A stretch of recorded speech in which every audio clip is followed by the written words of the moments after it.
Yo, Little Crab here. This will be my last build of the preseason, and we're going back to a blood build. This time we're going full on Bloodlance, and this build works best in Nightmare dungeons because of how its damage ramps.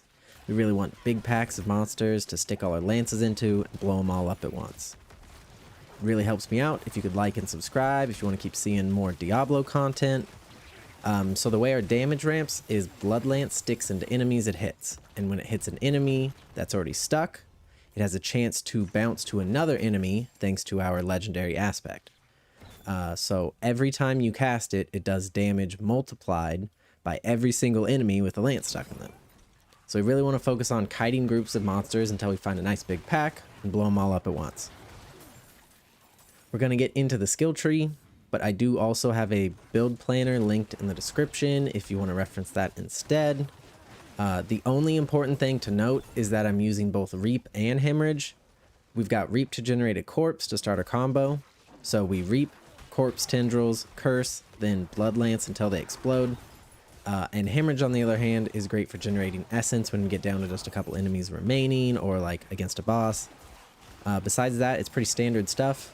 We're only taking 1 point in Bloodlance because its damage scales so hard off of Overpower that the small boost to flat damage we get from levels is basically just wasted points we could spend somewhere else. On our Book of the Dead, we're sacrificing Defender Skeletal Warriors, the Bone Mages for Overpower, and the Blood Golem for life. My gear is pretty bad, and this build has still cleared up to tier 62 for me. I'm really missing out on huge damage scaling because I have the aspect for Bloodlance to chain on my ring when I should have it on my amulet. I just can't get the Overpower attack speed aspect to drop for me again.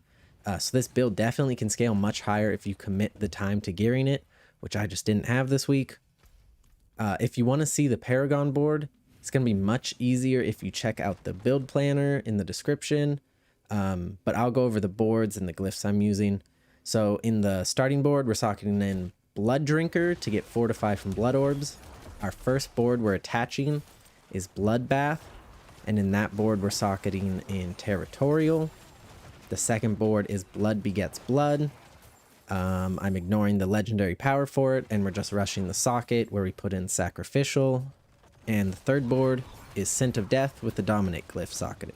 For stats on our gear, we really need to maintain Essence since we cast Bloodlance so quickly. So the biggest stat you want to focus on is Lucky Hit chance to restore primary resource, which you can get on both gloves and your offhand focus. Besides that, we focus on maximum life, essence cost reduction, and classic sources of damage and damage reduction like damage to crowd controlled or damage reduction while fortified.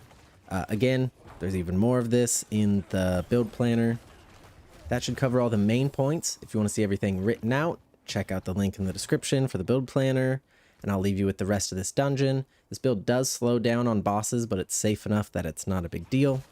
The next time I will see you will be in the first season. So until then, thanks for watching. Peace out.